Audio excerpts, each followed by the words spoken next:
Pada kesempatan kali ini, kita akan membahas tentang memanfaatkan persaingan sebagai peluang untuk meraih keunggulan ekonomi bangsa.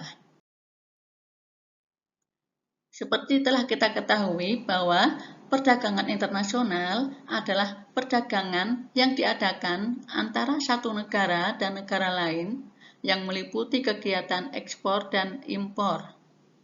Faktor yang mempengaruhi terjadinya perdagangan internasional antara lain keunggulan komparatif atau comparative advantage dan keunggulan mutlak atau absolute advantage dari masing-masing negara.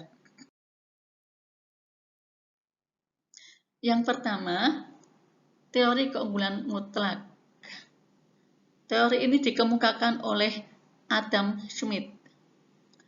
Menurut teori perdagangan ini, perdagangan antar dua negara terhadap dua jenis barang akan terjadi jika masing-masing negara mempunyai kekuatan dalam memproduksi barang tertentu.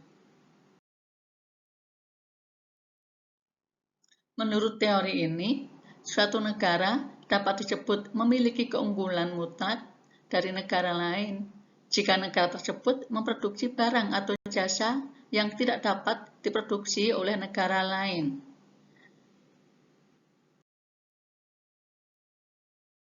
Silakan perhatikan gambar berikut. Ini gambar kondisi alam Indonesia dengan Arab Saudi. Kondisi alamnya silakan dilihat dan hasil produksinya. Indonesia hasil produksinya berupa sayuran dan buah-buahan, sedangkan Arab Saudi hasilnya berupa kurma. Bagaimana penjelasannya? Indonesia memiliki banyak wilayah yang tanahnya subur dan iklimnya cocok untuk bertanam sayuran dan buah-buahan, mengekspor hasil sayuran dan buah-buahan ke Saudi Arabia yang kondisi wilayahnya tidak cocok untuk ditanami sayuran dan buah-buahan. Sedangkan wilayah di Saudi Arabia cocok untuk ditanami pohon kurma, sehingga Indonesia mengimpor kurma dari Saudi Arabia. Dalam hal ini, Indonesia memiliki keunggulan mutlak berupa sayuran dan buah-buahan, sedang Saudi Arabia memiliki keunggulan mutlak berupa kurma.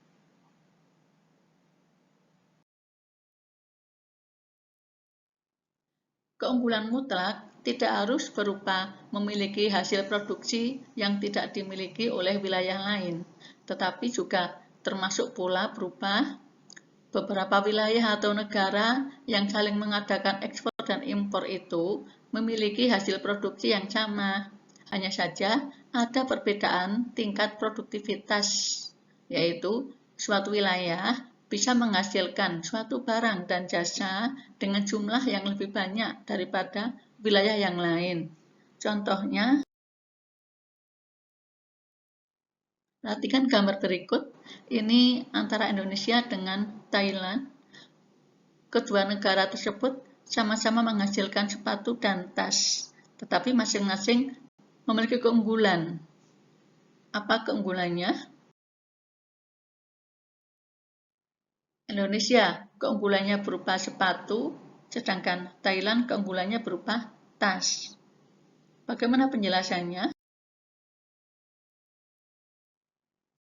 Indonesia dengan Thailand memproduksi dua jenis barang, yaitu sepatu dan tas. Dengan asumsi masing-masing negara tersebut menggunakan tenaga dan waktu yang digunakan sama. Ternyata Indonesia mampu menghasilkan barang sepatu lebih banyak, sedangkan Thailand menghasilkan tas lebih banyak. Maka dalam hal ini, Indonesia memiliki keunggulan mutlak untuk menghasilkan sepatu, dan Thailand memiliki keunggulan mutlak untuk menghasilkan tas. Menurut teori ini, Indonesia akan lebih untung jika mengadakan spesialisasi atau mengkhususkan membuat sepatu saja daripada membuat tas sendiri. Sebab hasilnya akan lebih banyak jika membuat sepatu dibandingkan dengan membuat tas. Sedang untuk memenuhi kebutuhan berupa tas, Indonesia akan lebih untung jika mengimpor tas dari Thailand. Sedangkan Thailand akan lebih untung jika mengadakan spesialisasi atau mengkhususkan membuat tas saja daripada membuat sepatu sendiri, sebab hasilnya akan lebih banyak jika membuat tas dibandingkan dengan membuat sepatu. Sedang untuk memenuhi kebutuhan berupa sepatu, Thailand akan lebih untung jika mengimpor sepatu dari Indonesia.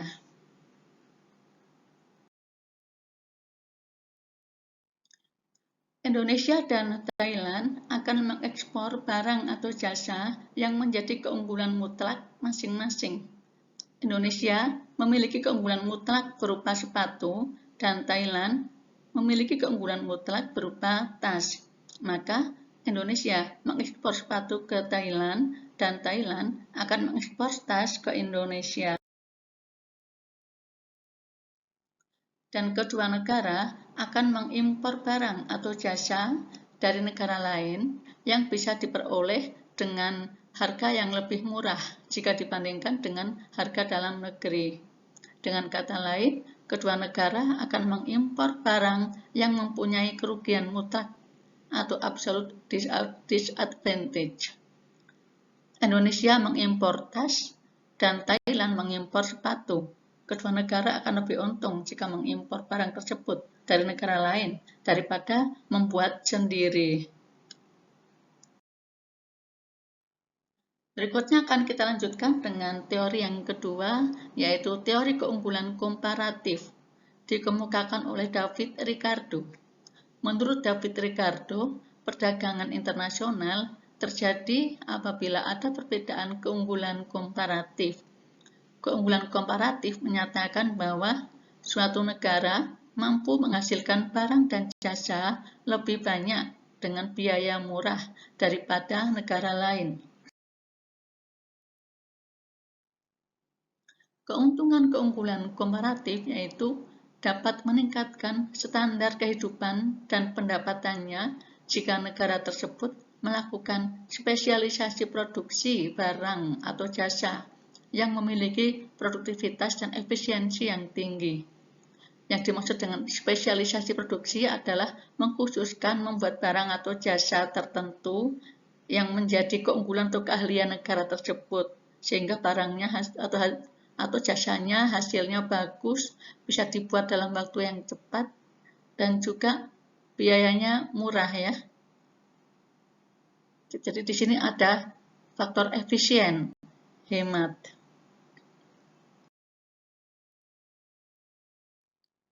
Contohnya, hasil produksi antara Indonesia dengan Malaysia, di situ ada kopi dan timah. Kedua negara tersebut, Indonesia dan Malaysia, menghasilkan kopi dan timah. Tetapi kopi menjadi unggulan Indonesia dan timah menjadi unggulan Malaysia. Bagaimana penjelasannya? Indonesia mampu memproduksi kopi secara murah, tetapi tidak mampu memproduksi timah seperti halnya Malaysia yang bisa memproduksi timah dengan murah. Jadi di dalam hal ini, kopi Indonesia itu biayanya murah, sedangkan timah di Malaysia biayanya murah untuk memproduksinya. Ini artinya Indonesia memiliki keunggulan komparatif dalam memproduksi kopi dan Malaysia memiliki keunggulan komparatif dalam memproduksi timah. Selanjutnya, setiap negara akan mengekspor barang atau jasa yang menjadi keunggulan komparatif di negaranya dan mengimpor barang atau jasa yang menjadi kerugian komparatif di negaranya. Dalam hal ini, Indonesia mengekspor kopi dan mengimpor timah, sedangkan Malaysia mengekspor timah dan mengimpor kopi.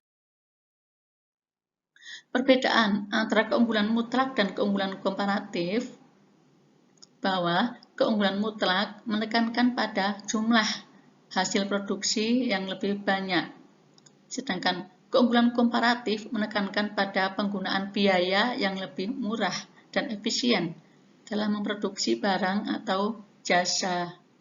Sebetulnya penjelasan lengkap tentang keunggulan mutlak dan keunggulan komparatif ini panjang dan agak rumit karena ada hitung-hitungannya.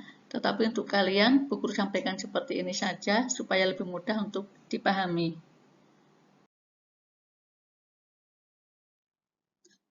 Kita lanjutkan pembahasan kita. Yang dilakukan agar produk disukai oleh pasar atau masyarakat ada 4. Ini bagi kalian yang nanti pengen menjadi pengusaha, perhatikan ya. Yang pertama, selalu menjaga kualitas produk yang diproduksi agar kepercayaan masyarakat meningkat. 2. Mengikuti pameran atau event lainnya untuk memperkenalkan produk kepada masyarakat. 3. Melakukan promosi melalui berbagai media agar produk yang dihasilkan dikenal oleh masyarakat luas. 4. Melakukan spesialisasi produksi barang atau jasa yang memiliki produktivitas dan efisiensi tinggi.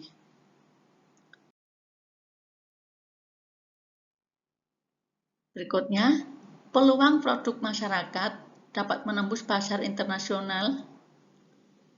Peluang produk masyarakat untuk bisa menembus pasar internasional sangat luas karena produk tersebut memiliki beberapa keunggulan. Beberapa produk masyarakat dari Indonesia seperti batik, alat-alat rumah tangga, mebel, rotan, produk hasil makanan, obat-obatan tradisional merupakan produk-produk yang sudah dikenal dalam perdagangan internasional.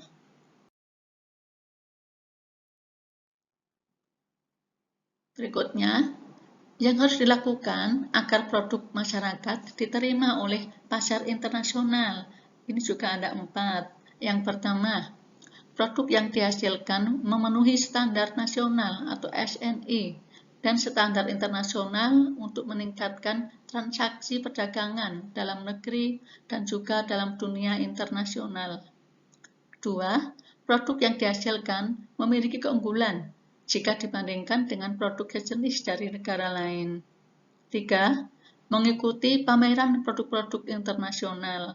4. Harus ada peran serta pemerintah dalam menjalin hubungan perdagangan dengan negara lain, sehingga produk Indonesia mudah masuk ke negara lain. Demikian anak-anak untuk materi kita pada pertemuan kali ini. Di sini ada sebuah pesan. Persaingan di masa depan adalah persaingan orang-orang yang lebih pandai dan cepat. Nah, kita tahu anak ya, untuk di masa depan itu persaingan lebih ketat ya, sehingga kalian itu harus pandai dan cepat dalam menangkap peluang. Itu kalau dipandang sebagai persaingan ya, tetapi ada yang lebih bagus lagi. Nah, kita bukan menganggap sebagai persaingan, tapi jika sama-sama berusaha, maka marilah kita saling bekerja sama supaya usaha kita itu semuanya bisa maju tanpa ada yang saling menjatuhkan itu nak. Jadi akan lebih bagus lagi ya, kerjasama begitu. Baiklah, untuk kali ini cukup sekian dulu pelajaran kita. Bu Guru akhiri. Assalamualaikum warahmatullahi wabarakatuh.